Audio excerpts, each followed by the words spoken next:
ఫలింపని ప్రతి తీగను ఆయన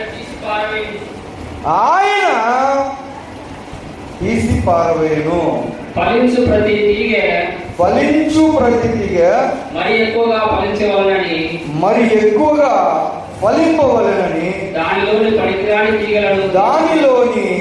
పనికిరాని తీగలను తీసివేయును. 15వ అధ్యాయము 1వ వచనం. నేను నిజమైన ద్రాక్షవల్లిని, నా తండ్రి వ్యవసాయకుడు. ప్రభు యేసుక్రీస్తు వారు తండ్రి అయిన దేవుని గురించి దేవుని బిడ్డలు గ్రహించవలసిన ఒక కోణాన్ని ఈరోజు జ్ఞాపకం చేస్తున్నారు. ప్రభునందు ప్రియులారా, దేవుడు ప్రేమస్వరూపిణి మనందరికీ తెలుసు, అవునా? దేవుడు ప్రేమించే దేవుడు, దీవించే దేవుడు, కనికరించే దేవుడు, ఆశీర్వదించే దేవుడు, దీర్ఘశాంతం చూపే దేవుడు. అదే సమయంలో దేవుడు ఎటువంటి వాడంట? దేవుడు ఎటువంటి వాడు? వ్యవసాయకుడు. హల్లెలూయా! ఈరోజు నీ జ్ఞాపకం చేయాలనుకో అంశం ఏంటంటే, ప్రభునందు ప్రియులారా చూడండి, 2వ వచనంలో ఈ మాట రాయబడి ఉంది. 2వ వచనం, నాలో ఫలింపని ప్రతి తీగను దేవుడు ఏం చేస్తారు? ఈరోజు ప్రభునందు ప్రియులారా, దేవుని దృష్టిలో నీవు నేను ఎటువంటి వారిని? దేవుని దృష్టిలో నీవు నేను, మనము మన దృష్టికి ఎంత గొప్పవారమైనా ఉండొచ్చు, మన దృష్టిలో గొప్ప ఉద్యోగస్తులమై ఉండొచ్చు, ఈ లోకంలో మనము ఘనులమై ఉండొచ్చు, ఈ లోకంలో మనము మనుషుల దృష్టికి ఉన్నతమైన వారము అయి ఉండొచ్చు. అందుకు ఎంత మాత్రము సందేహం లేదు. కానీ దేవుని దృష్టిలో నీవు నేను ఎటువంటి వారమంట? మరి దేవుని దృష్టిలో ఎలా కనపడుతున్నావు? నీవు నేను ఆయన నాటిన కొమ్మల వంటి వారము, మొక్కల వంటి వారము. హల్లెలూయా! మొక్కలను వ్యవసాయకుడు ఏం చేస్తాడు? యేసు ప్రభువారు తన శిష్యులతో మాట్లాడుతూ దీవించి, ఏర్పరచుకొని, స్వస్థపరిచి తర్వాత మాట చెప్పారు. ఏమని చెప్పారు? నాలో ఫలింపని వారిని. అంటే ఎవరైతే స్వస్థత పొందుకుంటూ, మరలా స్వస్థత పొందుకుంటూ, దీవెనలు అందుకుంటూ, దర్శనాలు చూస్తూ, దేవుని చేత దీవెనలు పొందుకుంటూ, దేవుని ఎరిగి, దేవునితో నడుస్తూ, దేవుని మాటలు వింటూ, దేవుని చిత్తము గ్రహిస్తూ, తర్వాత ఫలింపకుండా ఉంటే మా ఏం చేస్తారంట? ప్రేమ కలిగిన దేవుడు, కనికరము కలిగిన దేవుడు, ఆశీర్వదించే దేవుడు. అదే సమయంలో ఆయన ఏం చేస్తారని యేసు ప్రభు వారు చెప్తున్నారు. ఈరోజు ప్రభుత్వం పిల్లారా, దేవుని కోణం ఇది. దేవునిలో ఉన్న ఒక అంశము, లక్షణం ఇది. కాదంటానికి మీకు నాకు ఎలాంటి హక్కు అధికారము లేదు. మీరు వ్యవసాయం చేస్తారు, మీకు తెలుసు వ్యవసాయం చేయడం. పొలం మీరు తీసుకొని మీకు నచ్చిన విత్తనం చల్లి, మీకు నచ్చిన సమయంలో దాన్ని మీకు నచ్చిన రీతిగా సేద్యము చేస్తారు. అవునా? అవునా కదా? ఆ మొక్క మీద మీకు ఎంత అధికారం ఉందో, ఎవరైనా ఒక రైతు దగ్గరికి వెళ్ళి, ఎందుకయ్యా ఈ మొక్క నువ్వు తీసేసావని నేను అడిగితే రైతు ఏమంటాడు? అడగలవా నేను?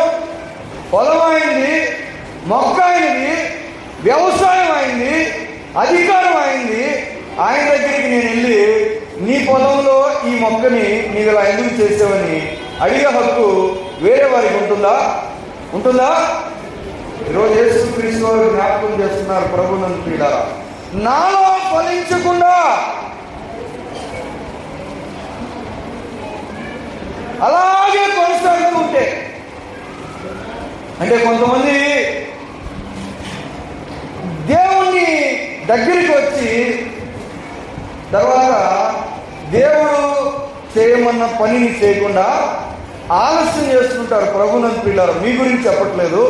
మా ఊళ్ళో రమాదేవి గారు దీవెన పొందుకుంటూ, జీవం పొందుకుంటూ సీటు ఇచ్చాడు దేవుడు. నువ్వేం చేసావు? ఇచ్చాడా లేదా సీటు? నువ్వేం చేసావు? ఏం చేయలా? ఏం చేయలా? ఫలించలా? ఏం చేయలేదు? దేవుడు కోరిన ఫలము యేసు చెప్పారు, నా చేతిలో ఏం లేదు. ఎవరి చేతిలో ఉందంట? తండ్రి. తండ్రి, అందరినీ సృష్టించిన తండ్రి చేస్తారు అని చెప్తున్నాడు. ఏం చేస్తారంట? ఫలించని ప్రతి తీగను, అంటే మనుషుల గురించి చెప్తున్నాడు. ఎవరి గురించి చెప్తున్నాడు? నీ గురించి, నా గురించి, మన వాళ్ళ గురించి, మనందరి గురించి. ఏమని చెప్తున్నాడు? ఫలించని తీగను దేవుడు చూస్తున్నాడు. నీవు తీసుకోవలసిన నీటిని, తీసుకోవలసిన ఎరువుని, తీసుకోవలసిన సూర్యుడిని, తీసుకోవలసిన స్వస్థతని, తీసుకోవలసిన అభిషేకాన్ని, తీసుకోవలసిన దర్శనాన్ని, తీసుకోవలసిన ఆశీర్వాదాన్ని, జీతాన్ని, ఇంక్రిమెంట్ని అన్నీ తీసుకొని ఏం చేయాలి? దేవుడికి ఏం కావాలి? ఏం కావాలంట? ఎలాగైతే ఒక రైతుకి, మా రైతు ఎప్పుడు సంతోషపడతాడు? చేను పచ్చగా ఉంటే సంతోషమే, మొలకొస్తే సంతోషమే, బాగా పైరెదిగితే సంతోషమే. కానీ ఫలం రాకపోతే రాకపోయిందండి. చూడు ఎంత ఎత్తు పెరిగిందో మా చేను. చూసావా? అందరి చేను ఎత్తుంటే నా చేను ఎత్తుంది, అందరి చేను అలాగుంటే నా చేను ఆకులు పచ్చగా ఎంతున్నాయి. మొక్క రాకపోయినా నాకు ఫలం రాకపోయినా సంతోషం అంటాడా? ఎరుపు చేను ఉంది, కాయలు రాకపోతే రాకపోయింది, చేను మాత్రం బాగుంది అంటాడా? ఎందుకు ఈ చేను? ఎందుకు వచ్చింది చేను? ఏమి లాభం దీనివల్ల? దీంట్లో వల్ల నాకేమి ఏం కావాలి? దేవునికి ఆయనలో ఫలించే బిడ్డలు కావాలి. హల్లెలూయా. అందుకే నిన్ను నన్ను దేవుడు ఏం చేస్తున్నాడమ్మా? తనతో జతపరుచుకున్నాడు, అంటుకట్టాడు, తన జీవాన్ని ఇచ్చాడు, తాను ఇవ్వగలిగిన సమస్తాన్ని ఇచ్చారు. అయితే యేసు ప్రభువు చెప్తున్న మాట, రెండు రకాలుగా ఉంటారంట మనుషులు. ఎలా ఉంటారు? దేవుల్లో, మందిరంలో, సంఘాల్లో రెండు రకాలుగా ఉంటారు. కొంతమంది ఎన్ని రోజులు ఉన్నాయి, ఎన్ని సంవత్సరాలు ఉన్నాయి, ఎన్ని వేళలు జరగని వాళ్ళు తీసుకుంటానే ఉంటారు. కానీ దేవుని విషయమై ఎంత మాత్రం అభివృద్ధిని, అంటే ఫలించాల్సిన ఫలము చూపించరు. అంటే ప్రార్థన పెరగదు, భయం పెరగదు, భక్తి పెరగదు, నీతి పెరగదు, పరిశుద్ధత పెరగదు, జీవితంలో ఏమాత్రము మార్పు ఉండదు. మళ్ళీ ఇప్పుడు ఏమంటుంది? దేవుడు నాకు సాయం చేయలేదు అంటుంది. ఎవరు? మీరు కాదు, రమాదేవి గారు. ఏమంట? నువ్వేగా దేవునితో మొక్కుబడి చేసావు, నువ్వేగా చేసావు అంటే ఏమంటుంది? కాదు పాస్టర్ గారు, మా ఆయన అంటున్నాడు నీ నోరు మంచిది కాదు, నువ్వు ఏది పడితే అది మాట్లాడతావు, జాగ్రత్తగా ఉండాలి అని ఆయన చెప్పాడంట. ఏం చెప్పాడు? మరి దేవుడు చెప్పింది, నువ్వు చెప్పింది, మేము చెప్పేది, ఆత్మ చెప్పేది పక్కన పెట్టేసింది. అలాంటి వారిని దేవుడు ఈరోజు జ్ఞాపకం చేసుకుంటున్నాడు. గ్రహించండి ప్రభువులను క్రీడ. దేవుని వాక్యం ఏముందంటే, ఎన్ని మార్లు గద్దించినను, తెలుసా మీకు ఏముందో? ఎన్నిసార్లు హెచ్చరించినను లోపడని వాడు ఏముంది గారు? హఠాత్తుగా చెప్పు. హఠాత్తుగా వాక్యంలో ఎన్నిసార్లు గద్దించినా, ఎన్ని మార్లు హెచ్చరించినా, ఎన్ని రకాలుగా దీవించినా, ఎంత దీర్ఘశాంతం చూపించినా మార్పు చెందని వారిని దేవుడు ఏదో ఒక రోజు ఖచ్చితంగా లెక్కడుతాడు. హల్లెలూయా. న్యాయమా కాదా? మీరు చెప్పండమ్మా, న్యాయమా కాదా? న్యాయమా కాదా? రైతు చేయాల్సినంత చేసి ఇవ్వాల్సిన ఫలాలు ఇవ్వకపోతే ఆ మొక్క విషయం బాధపడటం, ఒకవేళ దాన్ని తీయాలనుకోవటం న్యాయమా కాదా? న్యాయమేనా? అదే ప్రకారంగా ఇది యేసు ప్రభువు చెప్పిన మాట, నా మాట కాదు. ఆయన చెప్తున్నాడు, నా తండ్రి వ్యవసాయకుడు. గుర్తుపెట్టుకోండి, ఆయనను వ్యవసాయకుని లాగా నువ్వు చూడాలి. నిన్ను నీవు ఆయన పొలంలో మొక్కలాగా నువ్వు జ్ఞాపకం ఉంచుకోవాలి. హల్లెలూయా. అన్నీ ఇస్తాడు. ఎందుకు ఇస్తాడు? ఎందుకు ఇస్తాడు? ఎందుకంటే మొక్క తిరిగి రైతుకి ఏమిస్తుంది? ఏదో ఒకటి తిరిగి. మొక్కలకున్న తెలివి ఎవరికి లేదు? లేదా? ఏందన్నా? ఉందా లేదా? నేను చెప్పట్లా, నేనంట్లా, మా ప్రశ్న అడుగుతున్నా. మొక్కలకు ఉన్న తెలివి మనుషులకు ఉన్నారా వద్దా? హల్లెలూయా. ఇంకా దేవునిలో ఫలించే బిడ్డలుగా మనం కనపడాలి. ఈరోజు జ్ఞాపకం చేసుకోండి, ప్రభువునందు ప్రియులారా, ఆయన కోరుకుంటున్నాడు, నీవు జీవం అనే ఫలం ఫలించాలి, నీతి అనే ఫలం ఫలించాలి, పరిశుద్ధత అనే ఫలం నీవు ఫలించాలి. నీవు నీ జీవితంలో ఆత్మ సంబంధమైన ఫలాలు దేవుని రూపం ఫలించాలని ఆయన కోరుకుంటున్నాడు. ఒకవేళ ఫలించకుండా ఉంటే ఈరోజు జ్ఞాపకం చేసుకోండి, ప్రభువునందు ప్రియులారా, దేవుడు ఖచ్చితంగా దర్శించే సమయం వచ్చినప్పుడు. ఎందుకంటే నిన్న విజయవాడలో వరదలు వచ్చినాయి, మీకు తెలుసు కదా. వచ్చినాయి వరదలు, 5 కోట్లు పెట్టి కట్టారు ఇల్లు. ఎక్కడ? మైలవరం పక్కన. ఎంత ఇల్లు? 5 కోట్లు ఒక్కొక్క ఇల్లు. అయితే ఏమైంది? ఒక అంతస్తు మునిగిపోయింది. 5 కోట్ల ఇల్లు ఏమైంది? 5 కోట్ల సమాధి అయింది. హల్లెలూయా. చెప్పిరాలా? మా ఇల్లు 5 కోట్లు, మా ఇల్లు 5 కోట్లు. 5 కోట్ల ఇల్లు ఏమైంది? ఆ పక్కన ఓ పాస్టర్ గారు ఇరుక్కున్నాడు. సాధారణమైన 2 బిడ్డలు కలిగిన ఒక సేవకుడు. ఆ పాస్టర్ గారు పొద్దున్న ఉదయకాలపు ఆరాధన అడుగుతాడు ఫోన్లో. ఆ ఆరాధనలో ఉన్న ఒక తల్లి గారు, అయ్యో పాస్టర్ గారు ఇరుక్కుపోయారని చెప్పి 2 టైర్లకి, లారీ టైర్లకి చెక్కలు కట్టి 2 కుర్రోళ్ళని వెళ్ళి తీసుకురండి అంటే వాళ్ళిద్దరూ బ్యాలెన్స్ చేసుకున్న ఆ టైర్ల మీద పాస్టర్ గారి కోసం వచ్చారు. 5 కోట్లు కలిగిన వాళ్ళ కోసం ఎవడు రాలా. ఎవరి కోసం వచ్చారు? పాస్టర్ గారిని వాళ్ళ పిల్లల్ని మధ్యలో కూర్చోబెట్టుకుని తీసుకెళ్తుంటే వీళ్ళు బతినాడు, అయ్యా మమ్మల్ని కూడా తీసుకెళ్ళండి అయ్యా, మమ్మల్ని కూడా తీసుకెళ్ళండి అయ్యా అంటే వీళ్ళు పాస్టర్ గారి కోసం వచ్చి ఆయన దింపి ఇంకొక 20 మందిని తీసుకెళ్లారు. బోల్తా పడేదాకా తీసుకెళ్లారు. 20 మంది తప్పించుకున్నారు. మిగతా వాళ్ళు ఏమైపోయారు? మిగతా వాళ్ళు ఏమైపోయారు? హల్లెలూయా. ఆపత్కాలం ముందు నీతి కాపాడుతుంది. ధనం ఒక్కరకు తెలీదా నీకు? ధనం ఒక్కరకు రాదు. ధనము ధనము ధనము ధనము. లోకం ఏం చేస్తుంది? లోకం మా సత్తెనపల్లిలో 3 అంతస్తుల బిల్డింగ్ ముందు కరోనా వచ్చి ఆయన చనిపోయాడు. ఆయన ఇంటి ముందు ఆయన చనిపోయాడు. సేట్ గారు 3 అంతస్తుల బిల్డింగ్ మెయిన్ రోడ్లో ఆయన ఇంటి ముందే ఆయన చనిపోయాడు. చనిపోతే కొడుకులు, కూతుళ్ళు, మనవళ్ళు, మనవరాలు అందరూ ఉన్నారు. ఒక్కళ్ళు కూడా ఏం చేశారు తెలుసా మీకు? ఫోటో వేసి జిల్లా మొత్తం చూపించారు. ఏం చూపించారు? ఆయన ఇంటి ముందు ఆయన పడిపోతే కొడుకులు, కూతుళ్ళు, మనవళ్ళు, మనవరాలు కరోనా వచ్చినప్పుడు ఎవరు వచ్చారు తెలుసా? మున్సిపాలిటీ వాళ్ళు వచ్చారు. దేనికోసం? మనవడు, మనవరాలు, కొడుకు, కూతురు అందరూ ఉన్నారు. ఇంట్లోనే ఉన్నారు. 2 రోజులు శవం ఇంటి ముందు పడిపోతే వాసన వస్తుందని చెప్పి మున్సిపాలిటీ వాళ్ళు వచ్చి, ఈరోజు ప్రభువునందు ప్రియులారా, దేవుని వాక్యము జ్ఞాపకం చేస్తుంది. ఇంకా ఎంత కాలము?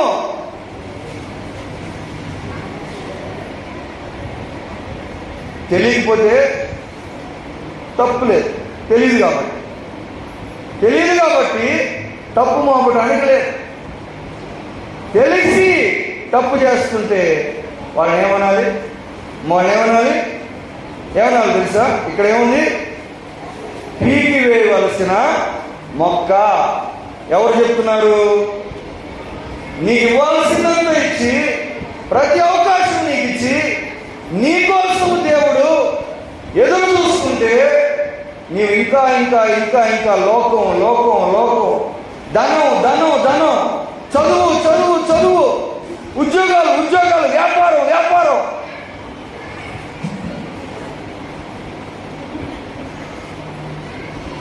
దేవుని దగ్గరికి వస్తున్నాం, అన్నీ తీసుకుంటున్నాం, కానీ దేవునికి ఎంతవరకు మన వలన? 2వ రకం చూడండి. ఫలించు ప్రతి తీగ 2వ రకం. ఏమంటా? ఫలించు ప్రతి తీగ నీవు ఫలించే బిడ్డవే, డౌట్ లేదు, సందేహం లేదు. హల్లెలూయా. కొందరు ఫలిస్తారు దేవుళ్ళు, వారి ప్రార్థన ప్రత్యేకంగా ఉంటుంది, వారి ఆత్మ వెలుగుతూ ఉంటుంది, వారి జీవము నీతి పరిమళం ఫలాలతో ఉంటుంది. అయితే దేవునికి అది కూడా సంతోషము ఉందా లేదా? ఉందా? ఏముంది? ఫలించు ప్రతి తీగ దేవునికి ఏం కావాలంట? మరి ఎక్కువ ఫలించాలి. హల్లెలూయా. ఈ ఫలం సరిపోదు. దేవుడు అంటున్నాడు, ఏమంటున్నాడు? ఈ ఫలము సరిపోదు. నిన్ను పిలిచింది ఈ ఫలం కోసం కాదు. నీకు తృప్తిగా ఉందేమో, నీకు సాటిస్ఫాక్షన్ ఉందేమో, నీకు చాలా అనిపిస్తుందేమో. దేవుడు ఏం చేస్తాడంటే ఫలించు ప్రతి తీగ మరి ఎక్కువ ఫలించాలని ఏం చేస్తాడంట? ఏం చేస్తాడు? దానిలోని ఫలించే తీగలో ఏమున్నాయి? ఫలించే తీగ, కానీ దాంట్లో కొన్ని ఫలించే మనిషిలో పనికిరాని పనులు ఉంటాయంట. హల్లెలూయా. చూడటానికి ఫలాలు కనబడుతున్నాయి, కానీ దేవుడు అంటున్నాడు నాకు పనికిరాని కూడా కనబడుతున్నాయి నీలో. నాకేం కావాలి? మరి ఎక్కువ ఫలించాలి. హల్లెలూయా. ఈ స్వస్థత సరిపోదు, నీవు చనిపోయేవాడిని లేపాలి. హల్లెలూయా. అది దేవునికి కావాలి. ఫలించు ప్రతి తీగ మరి ఎక్కువ ఫలించాలని దేవుడు ఏం చేస్తారంట? దానిలోని పనికిరాని తీగలను చాలాసార్లు దేవుని ప్రజలకి అలవాటు లక్షణం చరిత్ర నుంచి ఉంది. ప్రభునందు ప్రియులారా, ఏమంటే దేవుడు అబ్రహామును నీవు అందరినీ విడిచిపెట్టిరా అని పిలిచినప్పుడు అబ్రహాం అందరినీ విడిచిపెట్టాడు, కానీ ఎవరిని తెచ్చుకున్నాడు తెలుసా? తెలిసి ఎవరిని తెచ్చుకున్నాడు? అందరినీ విడిచిపెట్టాడు, కానీ ఒకరిని మాత్రము తెలుసా? ఏముంది చూడండి, ఆదికాండం 13వ అధ్యాయం, ఆదికాండము 13వ అధ్యాయము 14వ వచనం, 13-14. సొదొమ మనుషులు ఆదికాండం 13వ అధ్యాయం 14వ వచనం. లోతు అబ్రహామును విడిచిపోయిన తర్వాత చాలు చాలు చాలు. మీ అందరికి తెలుగు వచ్చు కదమ్మా? వచ్చు కదా? ఆ మాటకి అర్థం చెప్పండి. ఎవరెవరు విడిచిపెట్టారు? ఎవరెవరు విడిచిపెట్టారు? లోతు అబ్రహాం విడిచిపెట్టాడా? అబ్రహాం లోతు విడిచిపెట్టాడా?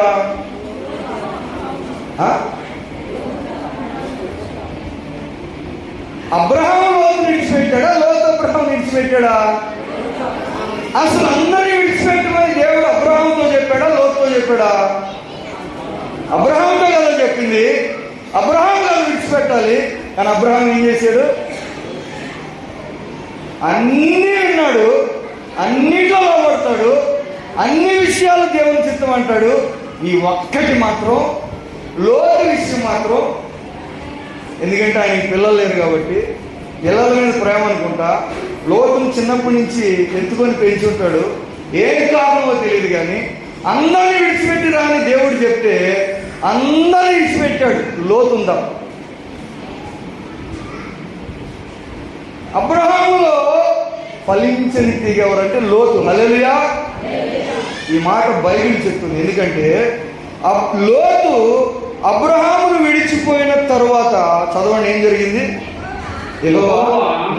ఇదిగో నీ కళ్ళెత్తి నీవు ఉన్న చోట నుండి ఉత్తరపు తట్టు, దక్షిణపు తట్టు, తూర్పు తట్టు, పడమర తట్టును చూడుము. ఎందుకనగా నీవు చూస్తున్న ఈ దేశం అంతటిని నీకును నీ సంతానమునకును తూర్పుకి, పడమటికి, ఉత్తరానికి, దక్షిణానికి ఇప్పుడు చూడు అన్నాడు. ఏమన్నాడు దేవుడు? ఇప్పుడు చూడు. ఎందుకు? ఇప్పుడు ఇస్తాను. ఎప్పుడు చెప్పాడు ఈ మాట? ఇవ్వాలని దేవునికి ఫస్ట్ నుంచి ఉంది. ఇస్తానని దేవుడు ప్రారంభం నుంచి చెప్పాడు. కానీ లోతును పెట్టుకున్నంత కాలం దేవుడు ఇస్తానన్నది రిలీజ్ చేయాలి. హల్లెలూయా. ఎందుకంటే అబ్రహాములో ఫలింపని తీగ ఎవరంటే లోతు. అబ్రహాముతో లోతున్నంత కాలము, నీతో ఆ పనికి వాళ్ళ అలవాటు ఉన్నంత కాలము, నీలో ఆ కోపం ఉన్నంత కాలము, నీలో ఆ నేత్రాశ ఉన్నంత కాలము దేవునికి ఇవ్వాలని చాలా ఉన్నాయి. ఇస్తానని కూడా దేవుడు చెప్పాడు. కానీ ఏం చేస్తాడు? ఏమైపోతూ ఉంటుంది? వెనక్కి వెనక్కి వెనక్కి వెనక్కి వెనక్కి వెనక్కి వెళ్ళిపోతుంది. ఈరోజు ప్రభువునందు ప్రియులారా, యేసుక్రీస్తు వారు జ్ఞాపకం చేస్తున్నారు, ఫలించే కొమ్మవి నీవు, నీకు ఆ పనికిరాని తీగలతో ఏం పని? నీ ఫలించే కొమ్మవి ఇంకా ఫలించాలి. అది నా చిత్తము, అది నా ఇష్టము, అది నా ఆలోచన, అది నా జ్ఞానము. నువ్వేం చేస్తున్నావు? లోతును పెట్టుకొని తిరుగుతా ఉన్నాడు. తిరిగినంత కాలం ఆయన ఏం కలగలేదు? వాగ్దాన నెరవేర్పు అనేది పూర్తిగా, నూతనమైన దీవెన అనేది పూర్తిగా. ఈరోజు కొంత ఫలాలు ఉన్నాయి, కానీ సంపూర్ణమైన దేవుని అనాది ప్రణాళిక నీలో నీకు రావాలి అంటే నువ్వేం చేయాలి? పనికిరాని తీగలను దేవుడి తీయటానికి నువ్వు ఒప్పుకోవాలి. దేవుడి తీయటానికి మనం ఒప్పుకోవాలి. ప్రభువునందు పిల్లారా, గ్రహించండి. లోతు ఒక్కడే రాడు, లోతుతో పాటు చాలా ఉన్నాయి. మళ్ళీ సమస్యను తెచ్చి బోల్డెన్ ఉన్నాయి. అంటే ఫలింపని తీగ మన జీవితంలో మనం పెట్టుకుంటే దేవుడు దాన్ని ఎలాగైనా ఏం చేయాలని చూస్తాడు. నేను పెట్టుకుందామని చూసినా దేవుడు ఏం చేశాడు? అబ్రహాము లోతును పెట్టుకుందామని చూసినా దేవుడు పరిస్థితి ఎలా కల్పించాడంటే లోతు అబ్రహాముని విడిచిపెట్టాడు. హల్లెలూయా. నేను ఉండలేను అన్నా అనేసాడు. దేవుడు అలా చేశాడు. ఏం చేస్తాడు? ఆయనే తీసేస్తాడు. అంటే ఎవరు తీసేస్తాడు? దేవుడు తీసేస్తాడు. నువ్వు తీరిపోయినా దేవుడు ఏం చేస్తాడు? ఫలించని తీగను ఆయన తీసేస్తాడు. ఎందుకంటే ఇంకా నువ్వు ఫలించాలి. హల్లెలూయా. గ్రహించండి ప్రభువునందు ప్రియులారా. కొన్నిసార్లు మనం దేవుడు ఇలా ఎందుకు చేశాడు, ఇలా ఎందుకు చేస్తాడు అని మనం ఏం చేస్తుంటాం? దేవుడి చేతిని పట్టుకుంటాం, దేవుడి చేతికి మనం ఆటంకం పెడతాం. కానీ దేవుడు ఏం చేసినా మనం ఫలించాలని చేస్తారు. ప్రభువునందు ప్రియులారా, దేవుని ఆలోచన. మొదటి విషయం. రెండవది చూడండి, మొదటి సమూయేలు 1వ అధ్యాయం. మొదటి సమూయేలు 1వ అధ్యాయం అంటే ఎప్పుడు అబ్రహాము ఫలించాడంటే లోతును దూరం చేసుకున్న తర్వాతనే ఫలించాడు. మొదటి సమూయేలు 1వ అధ్యాయం 11వ వచనం. 1:11. సైన్యములకు అధిపతి యెహోవా నీ సేవకురాలైన నాకు కలిగిన నీ శ్రమను చూచి నీ సేవకురాలైన నన్ను మరొక జ్ఞాపకం చేసుకొని నీ సేవకురాలైన నాకు మగపిల్లను దయచేసిన ఎడల వాడి తల మీదకి క్షవరము కత్తి ఎన్నటికి రానియక వాడి బ్రతుకు దినములన్నిటను నేను వానిని యెహోవానగు నీకు అప్పగింతునని మొక్కుబడి చేసుకొనెను. ఆమె ప్రార్థన చేయుచుండగా. ఎవరి గురించి రాయబడింది మాట తెలుసా మీకు? మా గురించి బైబిల్ తెలిసిన వాళ్ళందరూ కూడా ఎవరి గురించి రాయబడింది మాట? ఎవరు దేవుని దగ్గరికి వెళ్ళి మొక్కుబడి చేశారు? నువ్వుగా నాకు కొడుకునిస్తే, నాకు కానీ ఒక కొడుకుని ఇచ్చావనుకో, ఆ కొడుకుని నేను నీకు నాజీరు చేస్తాను, నేను జీవిత కాలం వాడి తల మీద మంగళ కత్తి రాకుండా వాడిని యెహోవాకు ప్రతిష్ఠిస్తానని ఎవరు చెప్పారు? హన్నమ్మ చెప్పిందంట. అయితే ఈరోజు నా ప్రశ్న ఏంటంటే, హన్న దేవుని దగ్గరికి వెళ్ళి చేసిన మొట్టమొదటి ప్రార్థన అదేనా? అంతకుముందు కూడా వెళ్ళిందా? మరి చెప్పండి, అదేనా మొదటిసారి దేవుని దగ్గరికి వెళ్ళి అడగటం? అంతకు ముందు కూడా దేవుని దగ్గరికి వెళ్ళి, అయ్యా నా బాధ చూడు, నా కష్టం చూడు, నా నింద చూడు, నా శ్రమ చూడు, నా వేదన చూడు అంతకు ముందు కూడా చెప్పిందా? ఇదే మొదటిసారి? ఇదే మొదటిసారి ముందు కూడా చెప్పిందా? చెప్పండి చెప్పండి అమ్మగారు చెప్పండి. ముందు కూడా, ఎందుకంటే పై ఎన్నో వచ్చిన వాళ్ళు ఉన్న మాట చెప్పు. ఎన్నో వచ్చిన? 7వ వచనం అంటే చూడండి. మొదటి సమూయేలు 1:7 వచనం. ఎల్కానా ఆమెను ఏటేటా ఆ రీతిగా చేయుచుండగా హన్నా యెహోవా మందిరమునకు పోవునప్పుడెల్లా అది ఆమెకు కోపం పుట్టించాను కనుక ఆమె భోజనం చేయక అంటే చాలా సార్లు దేవుని దగ్గరికి ఏం చేసింది? ప్రార్థన చేసింది, మొరబెట్టింది, కన్నీరు కార్చింది. కానీ దేవుడు మాత్రం జవాబు ఎప్పటి వరకు ఇవ్వలా తెలుసా? దేవునికి కుమారుని ప్రతిష్ఠ చేస్తాను అనేదాకా దేవుడు ఆమెకి ఎవరిని ఇవ్వలా? ఇది చూడటానికి స్వార్థంలా కనపడుతుంది. అవునా? పాపం అంత బాధపడుతుంటే, అంత ఏడుస్తుంటే, అంత దుఃఖపడుతుంటే, అంత అవమానం పడుతుంటే తినేది కాదంట. అందరూ మందిరానికి వెళ్ళి పండగ చేసుకుంటే ఆమె కొనకుండా ఏడుస్తూ ఉండేదంట. అందరూ కొత్త బట్టలు కట్టుకుని దేవుని ఆరాధిస్తుంటే ఆమె ఒక్కటే ఉపవాసం చేసేదంట. అందరూ హ్యాపీగా వెళ్ళి ఫోటోలు దిగుతుంటే ఆ ఒక్కటే దూరం వెళ్ళిపోయి అసలు నాకు ఎందుకు బతుకు అనేదంట. అయినా కానీ దేవుడు ఆమెకి ఏమేలేదు, జవాబును ఇవ్వలేదు. ఈరోజు నా ప్రశ్న ఏంటంటే, ఎందుకు ఇవ్వలేదో తెలుసా? ఎందుకు ఇవ్వలేదు? ఎందుకంటే హన్నా అప్పుడు దాకా హన్నాలో ఏముంది? నా ఉంది. ఏముంది? హన్నాలో ఏముంది? నా కష్టం చూడు, నా బాధ చూడు, నా నింద చూడు, నా అవమానం చూడు, నా నా నా నా నా చూసుకున్నాను ఎంతసేపు. మొదటిసారిగా ఏం చూసింది? నా అని అనుకుండా, ప్రభువా నీకు కూడా ఏమైంది? నీకు కూడా, నాదే కాదు నీది కూడా. చూడండి ప్రభు నన్ను ఇలా ఫలించని స్వభావం ఏమిటి? మా హన్నాలో ఫలించిన స్వభావం ఏమిటంటే నా అనేది. అబ్రహాంకి ఎలాగ బంధుప్రీతి ఉందో అలాగా హన్నాకి ఏముంది? తన జీవితమే చూసుకుంటుంది. కానీ దేవుని విషయాలు అసలు ఆమె అవసరమే, ఆమె కోరికే, ఆమె బాధే, ఆమె దుఃఖమే, ఏ కాడికి ఆమెనే చూసుకుంటుంది. కానీ అసలు దేవునికి ఏం కావాలి, దేవునికి ఏం పని చేయాలి, దేవునికి ఏం అవసరం ఉంది, దేవుని వైపు చూసే ఆలోచన ఆమెకి అప్పుడు దాకా లేదు. ఎప్పుడైతే చూసిందో వెంటనే దేవుడు ఎవరిని ఇచ్చాడు? సమూయేలుని ఇచ్చాడు. హల్లెలూయా. అంటే మోషేతో సాటి అయిన మహాప్రవక్తను ఆమె పొందుకుని అడిగిన దానికంటే ఊహించిన దానికంటే.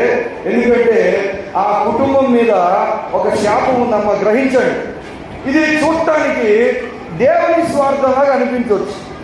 ఏంటి, ఇచ్చే దేవుడు ఇవ్వచ్చు కదా,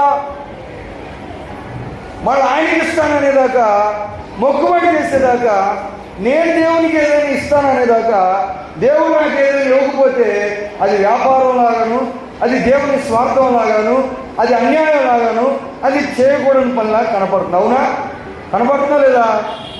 కనబడుతుందా? కానీ దేవుడిలో అన్యాయం ఎంత మాత్రము లేదు. హల్లెలూయా. డాక్టర్ గారి దగ్గరికి వెళ్ళాను. డాక్టర్ గారు ఏమన్నారంటే, ఆయన నీకు పలానా అనారోగ్యం వచ్చింది కాబట్టి నువ్వేం చేయాలంటే ఇదిగో ఈ మందు తినని ఇచ్చాడు. ఏమన్నా డాక్టర్ గారు? ఈ మందు తిన అన్నాడు. నేనేమన్నా ఇది అన్యాయం అండి అంటానా? మందు తినమంటావు ఏంటి నన్ను? నాకు నువ్వేం చేయాలి? నాకు వైద్యం చేయాలి. నువ్వు మందు తినమంటే అన్యాయం అంటే కుదురుతుందా? ఎలాగైతే ఒక సమస్యకి, అనారోగ్యానికి మందు తీసుకోవటం న్యాయమో అదే ప్రకారంగా ప్రభువులను పిల్లరా కొన్ని కుటుంబాల మీద ఏముంటుందంటే తరతరాల బంధకాలు ఉంటాయి. ఆ కుటుంబం మీద కోరాహం నుంచి వచ్చిన ఒక బలహీనత ఉంది. కోరాహం నుంచి వచ్చిన ఒక పూర్వీకుల్లో ఎప్పుడో ఎవరో ఎదురు చేశారు. అది ఏం జరుగుతుంది? తరాల్లో వీళ్ళ మీదకి ఇబ్బంది కలుగుతుంది. దానిని తొలగించుకోవాలంటే వీళ్ళు ఏం చేయాల్సి వచ్చింది? ఒక బలమైన సమర్పణ చేయాల్సి వచ్చింది. ఇది స్వార్థం కాదు, దేవుడిచ్చిన ఒక అవకాశం, దేవుడు చేసే ఒక వైద్యం, దేవుడిచ్చిన ఒక శ్రేష్టమైన కనికరం ప్రభునందు ప్రియులారా. ఫలించటానికి దేవుడు వచ్చిన ఒక మార్గం గ్రహించండి. లోతులో అబ్రహాం ఉండకూడదు, హన్నాలో నా ఉండకూడదు. చూడండి, దావీదులో కూడా ఏముండేది? దావీదులో కూడా అంటే ఫలించని దేవులు ఉంటాయి. ఈరోజు నీకు చెప్పాలనుకున్న ఆలోచన ఏంటంటే, నువ్వు బాగానే భాషలు మాట్లాడతావు, బాగానే దర్శనాలు చూస్తావు, బాగానే దేవునితో నడుస్తుంటావు, జవాబులు పొందుకుంటావు, చాలా దీవెనలు నీలో ఉన్నాయి, కానీ మొత్తం దీవెనలే నీలో మాత్రం లేవు. కొన్ని ఉండకూడని కూడా దావీదు నుంచి ఈ అలవాటు ఉంది మనుషులు. దావీదు దైవజనుడు, ఆత్మచేత నడిపించబడిన వాడు, దేవుని హృదయానుసారుడు, దేవుడు అంటే బహు ప్రేమించేవాడు, క్షమించే గుణం కూడా కలిగి ఉంది. కానీ దావీదు ఏం చేశాడు తెలుసా మీకు? ఏం చేశాడు దావీదు మహారాజు తెలుసా? చెప్పండి, ఏం చేశాడు? బైబిల్ తెలియని వాళ్ళు ఏం చేశాడు? పాపం అంటే ఏం పాపం? సినిమా చూశాడు, దొంగతనం చేశాడు. ఏం పాపం చేశాడు అమ్మా? ఆయనలో ఆ గుణం ఉంది. ఏముంది? ఆయన ఫలించే కొమ్మే కానీ ఫలించేది కూడా ఉంది ఒకటి. ఎవరిలో ఉంది? ఫలించేవాడు అందరిలో ఉంది, అందరిలో ఉంటాయి. ఫలించే ప్రతి తీగ మరి ఎక్కువ ఫలించాలని దేవుడు ఏం చేస్తాడు? ఫలించని తీగను, అంటే మనలో కొన్ని అలవాట్లు, కొన్ని బలహీనతలు, కొన్ని ఆలోచన విధానాలు, కొన్ని వ్యర్థమైనవి, కొన్ని పనికిరాని, కొన్ని అసలు ఏమాత్రం ఉపయోగం లేని మన జీవితంలో మనం పెట్టుకొని దానికి సమయాన్ని, దానికి ధనాన్ని, దానికి కృపని, దానికోసం ప్రార్థనలు కూడా చేస్తాం. కానీ దేవుడు ఏమంటున్నాడు? నీవు ఫలించే తీగవి, ఇంకా ఫలించాలి కాబట్టి ఫలించని వాటిని నీలో నుంచి నేను తీసేస్తాను. ఎవరు తీసేస్తారు? దేవుడే తీసేస్తాడు. హల్లెలూయా. ఎందుకని? ఎందుకంటే నీవు ఇంకా ఫలాలు ఫలించాలి. ఈ ఫలం సరిపోదు, ఇది కాదు దేవుడు నీకు ఇవ్వాలనుకుంది. నీవు కట్టాల్సిన ఇది కాదు, ఇంకా పెద్దది. నీవు పొందవలసిన మహిమ ఇది కాదు, ఇది కాదు మనం చూడాల్సిన మహిమ. మన మహిమ అత్యధికమైన మహిమ, దేవుని ఉద్దేశం, దేవుని ప్రణాళిక. అయితే మనలో ఫలించని వాటిని దేవుడు తొలగించడానికి మనం ఏం చేయాలి? అవకాశం ఇవ్వాలి, మనము సిద్ధపడాలి, మనము గ్రహించాలి. మనము దేవునిలో ఉన్న ఇలాంటి పేతురు దుడుగు స్వభావం కలిగిన వాడు. అపోస్తలుడైన పేతురు ఎలా ఉంటాడంట? కాసేపు ఒకలాగా ఉంటాడంట, కాసేపు ఒకలాగా ఉంటాడంట. కాసేపు బాగా ప్రేమిస్తాడంట. యేసు ప్రభువుని బంధించడానికి వస్తే కత్తి తీసుకుని నరికిస్తాడు ఒకటి. మళ్ళా 2 గంటలు అయ్యేటప్పటికి ఏం చేశాడు? యేసు ఎవరో నాకు తెలియదు అన్నాడు. హల్లెలూయా. దుడుగు పేతురు అనమాట. ఏమంటారు ఆయన్ని? అంటే కదిలేలాగా కాసేపు అలాగుంటాడు, కాసేపు ఇలాగా ఉంటాడు. కాసేపు అసలు పట్టుకోలేము ఆయన, కాసేపు పట్టుకోలేము, కనపడ్డా అనమాట. అంటే కాసేపు అలాగా, కాసేపు ఇలాగా ఉంటాడు. పేతురులో ఆ స్వభావం ఉంది. అపోస్తలుడు గొప్ప వ్యక్తి, దేవుని చేత ఏర్పరచుకున్నవాడు. కానీ ఆయనలో ఏముంది? ఏముంది పేతురులో? పేతురు అంటే రాయి. పేతురు అంటే ఏంటి? రాయి. కానీ ఆయన అసలు పేరు పేతురు కాదు. ఆయన అసలు పేరు ఏంటి? అసలు పేరు సీమోను. అసలు పేరు సీమోను. దేవుడు ఏమన్నాడు? నీవు సీమోను అయితే నాకు పనికిరావు, నీవుగా ఉంటే నాకు పనికిరావు. ఎందుకని? కాసేపు ఒకలాగా ఉంటావు, కాసేపు ఒకలాగా ఉంటావు. ఎప్పుడు ఏం చేస్తావో, ఎప్పుడు ఎలా ఉంటావో ఎవరికి తెలియదు, నీకే తెలియదు. నీవు సీమోనుగా నాకు పనికిరావు అన్నాడు. ఏం పేరు పెట్టాడు? నీవు పేతురువి. అంటే రాయిలాగా కదలకుండా నీవు ఉంటే నీలో ఏముండకూడదు? చలనము కానీ గమనము కానీ మార్పు కానీ లేనివాడు దేవుడు. అలాంటి స్వభావం, దేవుని ఉన్న గుణము దేవుడు పేతురుకి ఇచ్చే. రాయిలాగా ఉంటే నేను ఆ బండ మీద నా సంఘాన్ని కడతాను. హల్లెలూయా. అంటే పేతురులో ఏముంది? పేతురులో ఫలించని స్వభావం. ఏంటది? అసలు అందరినీ విడిచిపెడతారు, కానీ నేను మాత్రం ఏమన్నాడు? నేను మాత్రం విడిచిపెట్టను ప్రభువా, నిన్ను అసలు ప్రాణమైన ఇస్తానన్నాడు. ప్రాణమైన ఇస్తానన్నాడు. కాసేపటికి ఏమయ్యాడు? ఒట్టు పెట్టుకున్నాడు. ఒట్టు ఆయన ఎవరో నాకు తెలియదు అన్నాడు. చెప్పించుకున్నాడు. ఏమన్నాడు? నేనా వేసుకోట గలీలనా ఏం మాట్లాడుతున్నావు తెలుసా నీకు? వేసేంటి నేనేంటి? కాసేపు అలాగన్నాడు, కాసేపు అంటే ఏమున్నాయిలో స్వభావం స్థిరత్వం లేదు. దేవుడు ఏం పేరు పెట్టాడు? స్థిరమైన వాడిగా ఉండు, నేను నిన్ను ఆశీర్వాదకరంగా. హల్లెలూయా! ఇది దేవుని ఆలోచన. అంటే ప్రభునందు పిల్లారా, అందరిలో ఏముంటాయి? అందరిలో ఫలించినవి ఇంకా మనలో చాలానే. మనం వాటిని ఏం చేయాలి? తొలగించడానికి దేవునికి మనం అవకాశం ఇస్తే మీరు ఇంకా ఫలిస్తావు. హల్లెలూయా! బాగా ఫలించాలని అందరికి ఉందా లేదా? అందరికీ బాగా ఫలించాలి. ఈ అభిషేకం సరిపోదు, ఈ సేవ సరిపోదు, ఈ ధనం సరిపోదు, ఇలాంటి ఒక సహవాసం సరిపోదు, నాకు ఇంకా కావాలని అందరము కోరుకుంటున్నాం. అయితే దానికి మార్గం ఏమిటి? దానికి మార్గం ఏమిటంటే ఫలించని తీగను దేవుడు తొలగించడానికి మనం ఏం చేయాలి? దేవుని దగ్గర కనిపెట్టాలి, దేవునికి మనం అవకాశం ఇవ్వాలి. అది ఒక అభిషేకం. సామెతల గ్రంథంలో ఏముందంటే, నీతివంతులు నన్ను గద్దించుట నాకు ఏంటంటే తైలాభిషేకము, వాడు నన్ను కొట్టుట గొప్ప ఆశీర్వాదం. ఇట్టి అభిషేకాన్ని నేను తోసివేయకుండా కాక. అమ్మ, అభిషేకాల్లో ఇదొక అభిషేకం. ఏంటంటే అభిషేకాల్లో ఇదొక అభిషేకం. ఏంటి? పిలిచి, నీకు బుద్ధుందా? ఎంత వయసు వచ్చింది, నీకు అర్థమవుతుందా? మనవరాలు పుట్టారు, ఇంకా నువ్వు ఏ పరిస్థితిలో ఉన్నావు అని ఎవరైనా నీతిమంతులు మనం కనుక పిలిచి మనకు బుద్ధి చెప్తే అది ఏంటంట? అభిషేకంతో సమానం అని వాక్యం ఉంది. హల్లెలూయా! అలా ఎవరైనా చెప్తే మనం ఫస్ట్ బాధపడతాం, తర్వాత తిరగబడతాం, తర్వాత కోపం తెచ్చుకుంటాం, తర్వాత వాళ్ళతో మాట్లాడటం మానేస్తాం. కానీ దేవుని కృపగానికి వస్తే వెనకో ముందు నిజమే కదా అని మనం అనుకుంటావునా? ఈరోజు దేవుని వాక్యం చెప్తుంది, ప్రభువునందు ప్రియులారా, ఈ ఫలాలు దేవుని సంతోషంలో లేవు. ఇంకా ఫలించాలి, ఇంకా అభివృద్ధి చెందాలి. ఇది దేవుని ఆలోచన. కానీ ఈరోజు మనలో ఏదైనా దేవునికి ఇష్టం లేని ఉంటే మాకు గ్రహించండి. దేవుని ప్రజలు ఏం చేస్తారు? దేవుని ప్రజలు అంటే ప్రార్థనకు వచ్చేవాళ్ళు మా మందిరంలో వెలుగుతారు. ఎక్కడ వెలుగుతారు? ఆదివారం వెలుగుతారు, శుక్రవారం వెలుగుతారు, 2-3 గంటలు బాగా వెలుగుతారు. మళ్ళా బయటికి వెళ్ళాక అయిపోతారు, మళ్ళా బయటికి వెళ్ళాక చల్లగా అయిపోతారు.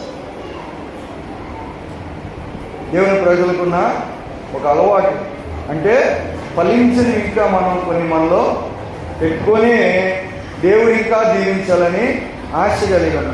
కలుపు తీస్తారా లేదా? పొలం వేసిన వాళ్ళు ఏం చేస్తారు? నేను అడిగా, ఎందుకండి కలుపు తీస్తున్నావు? చక్కగా పెరిగే మొక్కని ఎందుకు పీకుతున్నావు? నీ చేతులు ఎలాగ వచ్చినాయి అన్నాను. వాళ్ళు ఏమంటారు? కలుపు ఎందుకు పీకుతున్నావు? చీయలాగా వచ్చిందంటే వాళ్ళు ఏమంటారు? నన్ను ఏమంటారమ్మా? నీకు అసలు తెలియలేదయ్యా. కలుపు ఉంటే ఏం జరుగుతుంది? కలుపు ఉంటే భూమి వేస్ట్ అయిపోద్ది, మందు వేస్ట్ అయిపోద్ది, ఎరువు వేస్ట్ అయిపోద్ది. ఆ మొక్కలు ఇంకా 4 కాయలు కాస్తాయి, అవి ఏమైపోతాయి? అవి వేస్ట్ అయిపోతాయి. కాబట్టి ఏం చేయాలి? కలుపును తీసేయాలి. హల్లెలూయా! అదే ప్రకారంగా దేవుడు మన జీవితంలో ఏం చేయాలి? ఈరోజు ఇంకా మనం ఫలించాలని మనలో పనికిరాని వాటిని కూడా విన్నయ మాటలను బట్టి ప్రభువునందు ప్రియులారా, ఈరోజు దేవుని ఆత్మ ద్వారా దేవుడు నీతో, ఇదిగో నీకు ఇన్ని ఆశీర్వాదాలు, ఇన్ని దర్శనాలు, ఇన్ని స్వస్థతలు, ఇన్ని జవాబులు, ఇన్ని కార్యాలు ఇంకా ఇవ్వాలని నేను ఆశ కలిగి ఉన్నాను. కానీ కలుపు తినేస్తుంది. ఏం తినేస్తుంది? నీలో ఉన్న పనికిరానివి ఏవైతే ఉన్నాయో అవి నీ ఫలాలను తినేస్తుందని జ్ఞాపకం చేస్తే మనం దేవునికి సహాయం అడగం. ఎలాగైతే మీరు అక్కగారి దగ్గరికి వచ్చి దాని నుంచి విడుదల, ఈ జబ్బు నుంచి విడుదల అని ప్రార్థన చేసుకున్నారో అదే ప్రకారంగా మీ బలహీనతల మీద కూడా విజయం కలగాలని మీరు ప్రార్థన చేసుకోవాల్సింది మనం చేసుకున్న చిన్న మాట నేను ముగిస్తున్నాను. దేవుడు మనందరితో మాట్లాడిన కాక ఆమె సమయాన్ని